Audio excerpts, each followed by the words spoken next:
Bonjour à toutes et tous, je suis heureux de vous retrouver aujourd'hui sur ma chaîne. Alors la vidéo en fait pour vous parler de la saga du dernier cycle. Voilà, je pensais qu'il était temps de faire une rétrospective sur les 5 tomes. Comme je viens de finir la saga, le dernier tome sortira mi-juillet. Donc je trouvais logique de revenir sur la saga, de vous en parler un petit peu plus. Donc, qu'est-ce que la saga du dernier cycle? Alors, l'idée de départ, c'était de faire une histoire, une saga, quelque chose que moi-même je n'avais jamais lu. Donc, je me suis lancé ce challenge. Alors, comment définir le dernier cycle?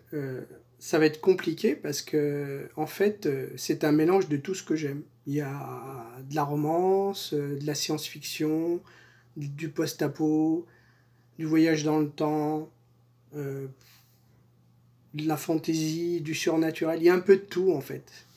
Et du coup, j'avais vraiment envie de construire une histoire vraiment singulière, quoi. Quelque chose, comme je l'ai dit, que je n'avais encore jamais lu. Alors, je ne voulais pas dire que ça n'a jamais été fait, parce que, voilà, je n'ai pas la science infuse, je n'ai pas lu tous les livres, mais pour ma part, je n'avais jamais lu ce genre d'histoire, quoi, en fait. Et donc, le dernier cycle, qu'est-ce que c'est, en fait? En fait, c'est un personnage, Kevin Leroy, traducteur, linguiste de langues anciennes, qui va voir son univers chamboulé euh, suite à la mort de son tuteur, un grand historien. Et il va se retrouver embringué dans une histoire qui va le dépasser, mais vraiment au-delà de ce que l'on peut penser. Et donc, il va être amené à faire la rencontre de Anna Rose Lester, une scientifique très douée, vraiment un génie des sciences, qui a vraiment une haute estime d'elle en fait. Elle pense tout savoir sur tout, et puis elle va finir par se rendre compte que finalement, malgré toutes ses grandes études, toute son intelligence, bah finalement elle ne sait pas grand-chose. Parce que en fait, nous, c'est comme si on regardait par le trou d'une serrure et qu'on ne voyait que le monde que l'on perçoit en fait. Et en fait, derrière ce trou de serrure, il y a un monde vraiment vaste. Donc ces personnages vont se retrouver, comme je disais, embringués dans une histoire folle. Ils vont être amenés par le biais d'un artefact à remonter le temps. Et donc il va leur arriver plein d'aventures. Il va y avoir des personnages, des divinités, euh, des extraterrestres. On va parler de dimensions, on va parler euh, de, de planètes. Enfin, ça va être très vaste. Et donc le tome 1, Les Arcanes du Temps, c'était surtout pour mettre en place les personnages. Et donc on va voyager à travers les époques. Il va leur arriver plein de péripéties. Ils vont être confrontés au mal incarné par la personne de Knef, un reptilien. Et donc, au fur et à mesure de l'histoire, va venir se greffer des personnages très importants, du style Mathias, un homme ailé, un hybride. Il va y avoir Imhotep, un centaurien. Il va y avoir tout un tas de personnages. Et donc, ils vont avancer à travers le temps. Alors, on va se retrouver après dans le tome 2 avec l'Atlantide. Oui, le tome 2, c'est le dernier cycle, naissance des civilisations, l'Atlantide. Et donc là, ils vont être confrontés à Poséidon. On va se retrouver sur l'Atlantide, qui en fait est une île qui s'appelle Astéria. Alors, sans trop spolier, hein,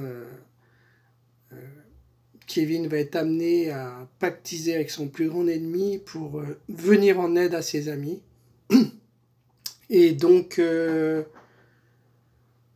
on va se retrouver après dans le tome 3, le déluge. Alors pour le déluge, vu que c'est le tome central, j'avais envie de m'attarder un peu plus sur le caractère des personnages. Ils vont se retrouver sur une île mystérieuse, on va découvrir des choses.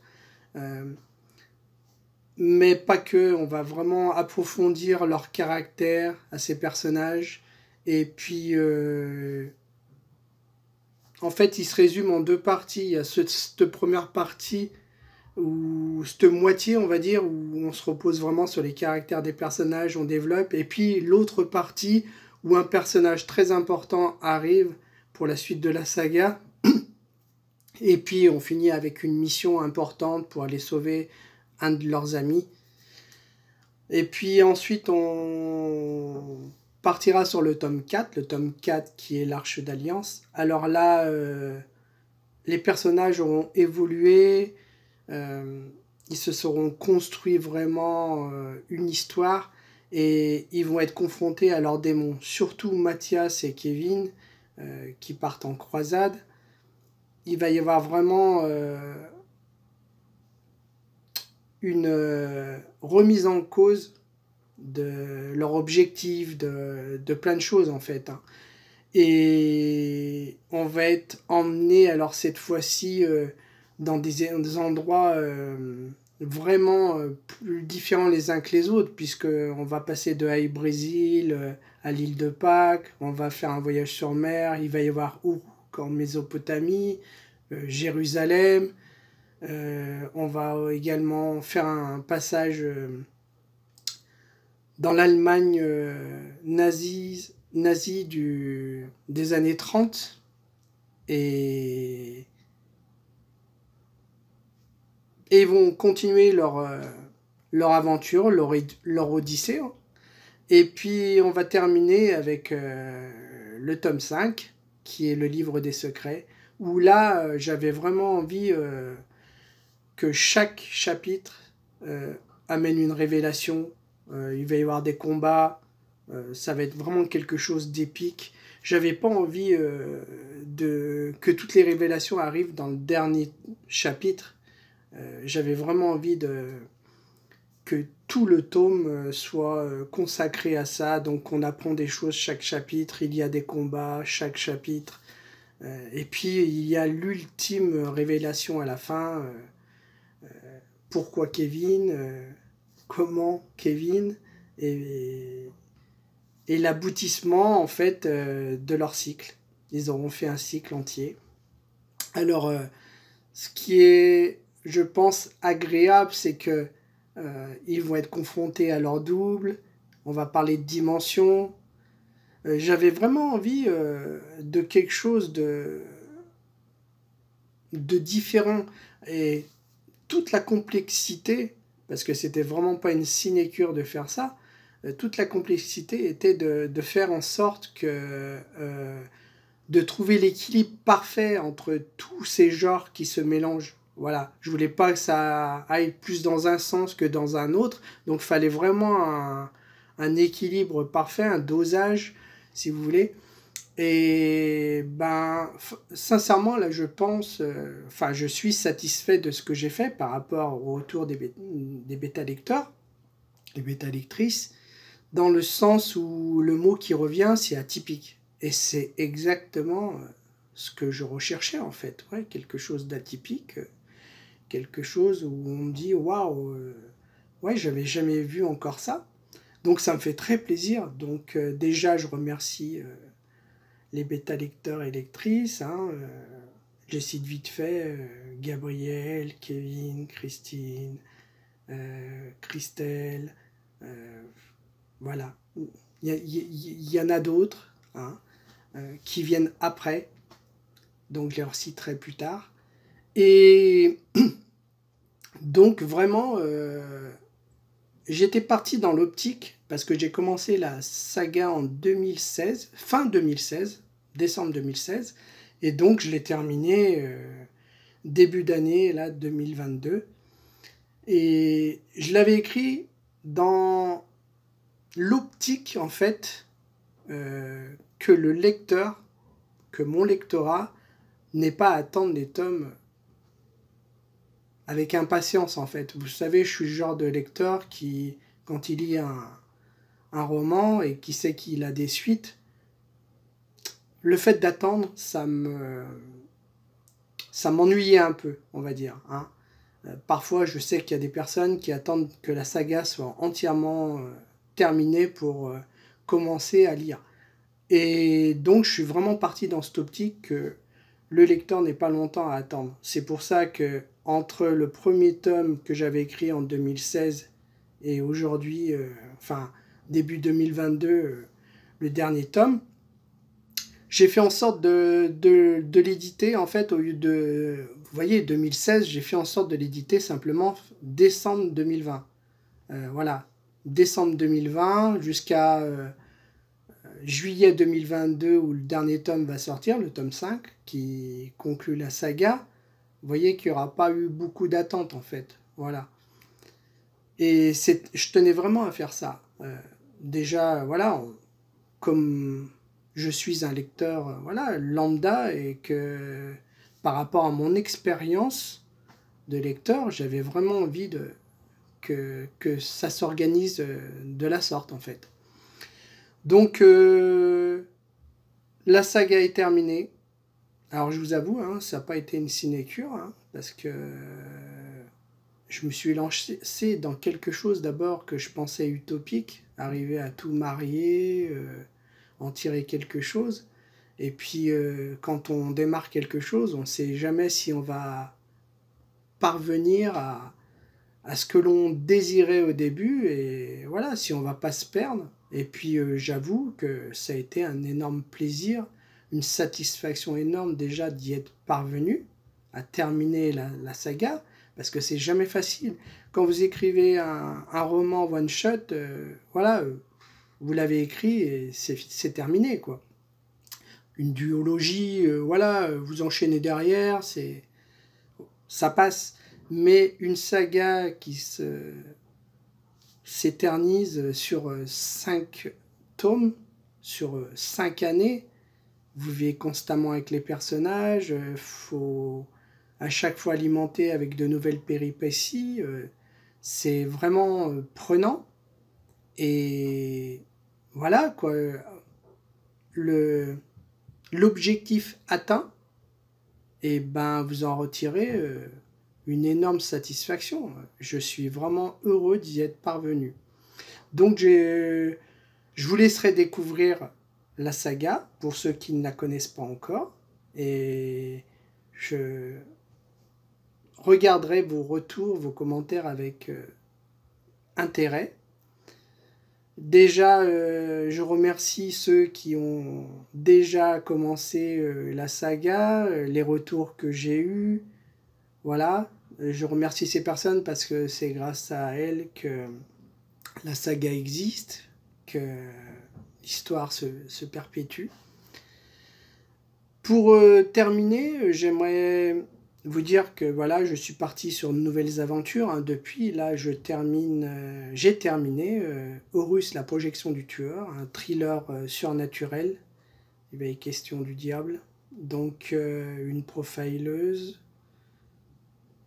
très intéressante et un flic en quête de rédemption. Donc ce roman est terminé, et puis là je m'attaque à la 4e réécriture de Novice sans elle, un drame familial.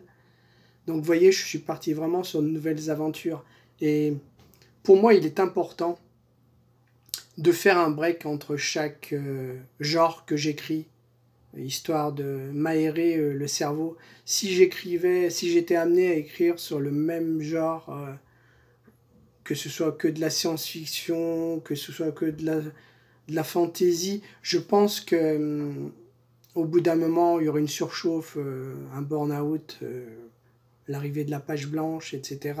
Là, en fait, passer d'un genre à un autre, ça m'aère l'esprit. Et puis, je suis le genre de personne qui n'aime pas qu'on enferme les gens dans des cases, quoi.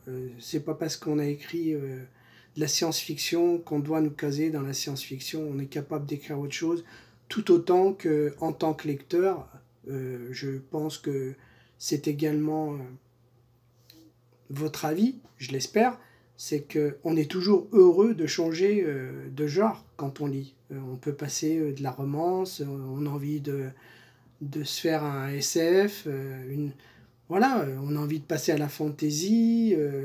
Voilà, quelquefois, c'est bien de s'aérer. Donc voilà, je suis passé là à d'autres centres d'intérêt.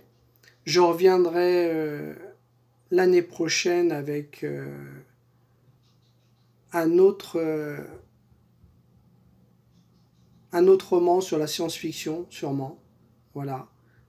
J'ai en tête également quelques livres pour jeunesse, quelques histoires pour jeunesse, et puis un drame aussi pour 2023. Donc voilà, je trouvais intéressant quand même de faire un point sur la saga du dernier cycle, vu qu'elle s'est terminée, et que j'avais pas envie de vous embêter entre chaque tome, que ce soit rébarbatif, chaque fois il a sorti le premier, deuxième, troisième. J'ai essayé d'être discret sur les sorties, voilà, sans en parler trop exactement. Voilà, ça a trouvé quand même ses lecteurs, je suis content, il a trouvé son lectorat. Mais maintenant qu'il est terminé, que le tome 5 sortira au mois de juillet, je trouverais vraiment nécessaire d'en parler, voilà, pour qu'ils prennent toute la lumière qu'ils méritent, je pense. Et puis voilà, j'espère sincèrement que vous éprouverez autant de plaisir à le lire que moi j'en ai eu à l'écrire. C'était vraiment une expérience extraordinaire. Et voilà, donc je vais vous laisser là, je vous dis à bientôt, hein, je vous embrasse. Merci de me suivre de plus en plus nombreux. C'est un plaisir à chaque fois de pouvoir échanger avec les chroniqueuses, avec les lecteurs. Donc n'hésitez pas. Là, je vais bientôt faire les salons, mois de septembre, je pense, Pusignan. Donc si ça vous intéresse de venir échanger avec moi, ce sera avec grand plaisir. En attendant, je vous embrasse, je vous dis à bientôt. Et n'oubliez jamais que la lecture, c'est une formidable raison d'être heureux. Au revoir.